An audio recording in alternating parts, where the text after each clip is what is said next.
What is up, you guys? It is me, Roger Spice, here, hosting for the Roman and Spice YouTube channel, and welcome back to part two. We are uploading part one, we're straight into filming part two. Technical issues, I apologise. So, first of all, welcome to part two of Chasing Justice Season 1, Episode 6, the case of the Isdal woman. And I just briefly want to give you guys just a little recap of what we talked about in part one. And basically, we discussed the discovery of the body, we discussed the discovery of the two suitcases in the train station found not too far from the body. We discussed the items that were found at the scene and how the police were unable to trace a good majority of the items. However, they were able to trace the two rubber boots that were identified as they had the bag that the boots were purchased from with them as well. That's how they were able to trace them into the shop in the southwest of Norway. So we're going to move on very quickly to the hotel, which we did speak. Apologise for the stuff that we did actually talk about in part one. Basically, the Isdal woman kept a record of a coded record, by the way, of where she had been staying and how long for. A woman who was working at the hotel, or one of the hotels that the Isdal woman had visited, had actually spoken to the BBC, stating, quote, "She was dressed very elegantly and very fashionably. I remember her winking at me. From my perspective, it was as though I had been stirring a little too long." This is what the woman who worked at the hotel had told the BBC in regards to her very brief interaction with the Isdal woman. On one occasion in the dining hall, the Isdal woman was actually spotted sitting very close to two German Navy personnel, although not interacting with them. It was also believed that the Isdal woman was actually able to speak multiple languages, and also that during the Isdal woman's hotel stay in her hotels, she would often request to change rooms, which I mentioned previously. But there was actually a report that in one day the Isdal woman had actually requested to change rooms 3 times, which is slightly suspicious. Now, what I want to talk about just very, very briefly, not too much, are some of the conclusions. Some people are saying that the Isdal woman, sorry, I thought there was a knock at the door then. Some people are saying that the Isdal woman was mentally ill or could have possibly been mentally ill. This is theory, not fact. So, I'm not saying it's 100% confirmed, but it does kind of make sense if you look at it from that perspective. She could possibly have been mentally ill and thought that possibly someone was out to get her. Maybe she had a possible stalker. That's another conclusion. But what I think, in my humble and personal opinion, and I think what a lot of you guys that are familiar with this case, or if you're new to watching this case, I think we can all kind of agree that she most definitely didn't die from suicide. That makes no sense and is ridiculous, in my opinion. And I also do believe that she is or was a spy, and I'm not quite sure what happened. Maybe she was let go, I don't know. If that makes sense. So I just wanted to I feel like it's relevant to bring in at this point some of the big conclusions and theories and people's hypotheses on what they believe happened. So it's up to you guys to speculate on what you guys believe so far, but I'm going to give you a little bit more information. The Isdal woman had told the staff at the hotel that she was actually a travelling arts woman and often dabbled in the antiques business. So again, behind me is another drawing of what they believe the Isdal woman looked like. Now, if you've noticed in a few photos or drawings that we have seen, obviously credited sources are below, just to disclaim, but you can definitely tell that the Isdal woman's hair is changing a lot, suggesting that yes, she did actively wear these wigs and she may have had something to hide. She may have been mentally ill. Maybe she did have a stalker, or maybe she was a spy. Now, the only reason I keep emphasizing the spy is because why would she have 8 fake passports, be traveling all around Norway, and where would she get the money? Because it must be expensive to be paying for all of these hotels in cash And not only that, she's traveling all over Norway, she's been around different countries, and she's also very, very close, getting close to military personnel, and she's not interacting with them. Now, what I do want to say as well is there was a report of a woman. I think I have this later in my PowerPoint, but I just want to put this here. I feel like it's relevant. There was a report of a woman, unidentified woman. I believe she was watching military testing, and they do actually believe that the woman, or it's speculated, because we don't know, but it's speculated that the woman who was watching the army experiments or the army, I forgot the word, but you know what I'm saying. She was watching the what the army were doing. A lot of people do believe it was actually the Isdal woman. Not only that, from research that I've done, also there were a lot of spies that suspected spies, if this is alleged, that were actually found dead or went missing and were never found or ended up committing suicide. So let's talk about a silent witness. A man had come forward stating that he had recognised the Isdal woman from her sketches that were publicised, and he had seen her hiking and she was walking with two men, and she attempted or acted as though she was about to talk to him, this unidentified man, but then she actually stopped herself, and her and the two men that she was with continued to walk. It's also stated that the Isdal woman was not wearing clothes that were appropriate for hiking. She had a very provocative, very stylish, very sometimes risque wardrobe. So obviously that is not going to be ideal for hiking. And why was she with two men? Now, it was reported from the hotel that she was last seen at. She left alone. We were unable to find out whether she was meeting somebody or she was traveling, doing her own thing. I'm unsure. But what definitely strikes me as odd is how she left on her own and requested to change rooms 3 times in one day, and then the next sighting of her that was confirmed, although not at the time, a little bit later on, was the Isdal woman being seen with these mysterious two men.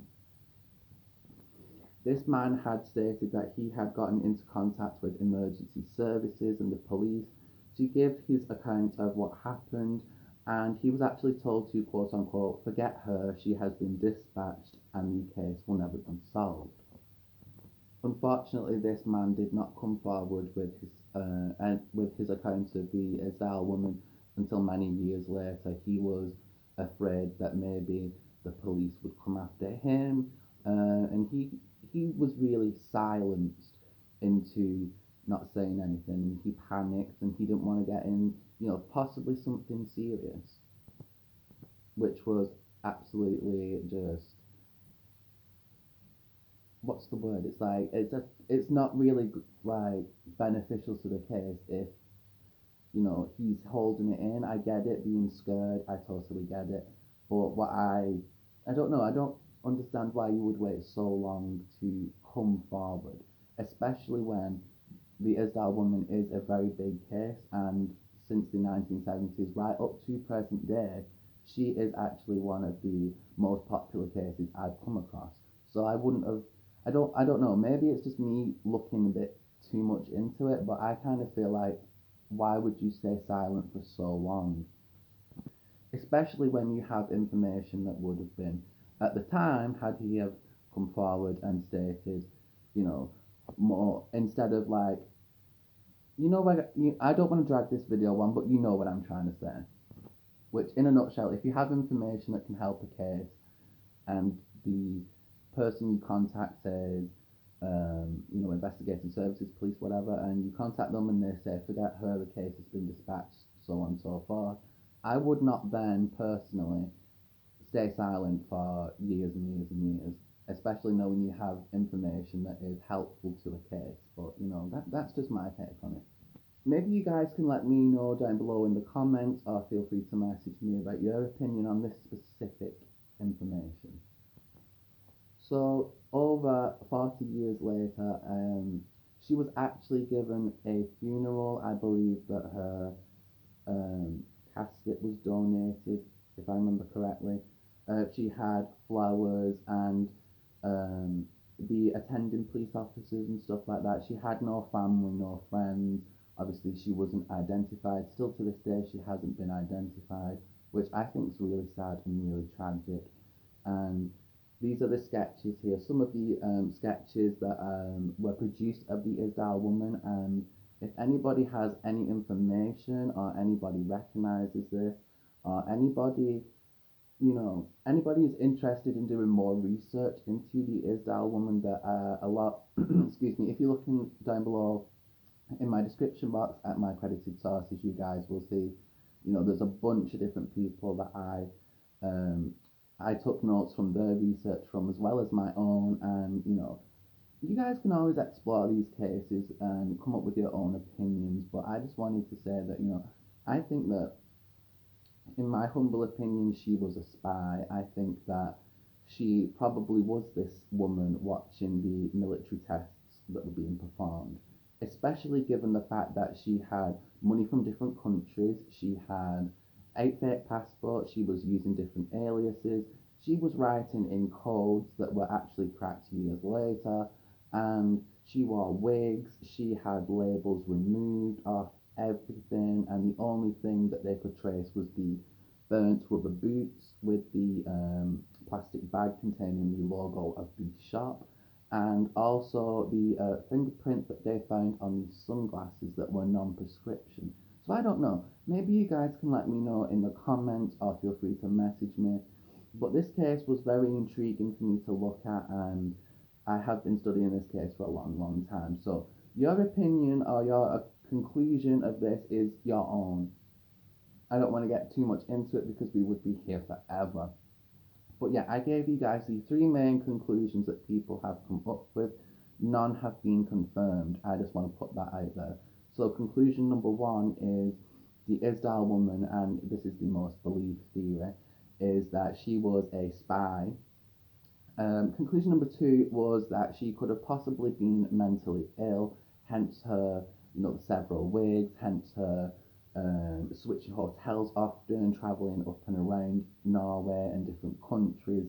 The use of wigs, the use of, her getting, I don't know, it's just, I don't know, I don't believe the mental thing, but I think it's because I've studied this case for so long, but I'm not trying to influence. I'm just trying to, for me, it just doesn't seem right. But that's another conclusion. And the final conclusion, that is one of the more widely believed ones, was she could have potentially had a stalker who had ended up murdering her, because if she was a legit and actual valid art seller, and she dabbled in antiques and stuff like that, of course she's gonna be making a lot of money, because like I mentioned before, she paid for her hotels in cash. She had money to buy all these very nice clothes, and wigs and cosmetics, and she had a lot of money to be traveling up and down Norway, across Norway, different countries, so on and so forth. So I hope you guys have enjoyed today's episode of Chasing Justice. I do apologise, it had to be in 2 parts. Technical issues, what can I say? But yeah, feel free to let me know you guys' opinion, and as always, you guys, the chase for justice continues, and I have been Roche Spice, your host here for the Woman and Spice YouTube channel. And thank you so much for watching. Please feel free to subscribe. And if any of you guys want to do your own research, please feel free to check my credited sources um, segment in my description box, because I've linked everybody that I got information from, every source, every video, so on and so forth. So thank you very much, you guys, for watching and being patient with me. You guys are awesome. Thank you for the support, and thank you to those who watched my Chasing Justice series. I really do appreciate it. And you guys, even if you are just watching, you are helping get the word out, because you will remember these faces that we cover. You will remember these people. And, I encourage everybody to, do your own research, come up with your own conclusions, because I'm totally open to listening to everybody's conclusions. And I think when we do research, it's really interesting. And we can all come up with our own conclusions. Maybe you guys think differently. Maybe you guys wanna. I don't know. It's if you guys want to message me, feel free to. I'm yapping on. I need to stop. So thank you so much for watching.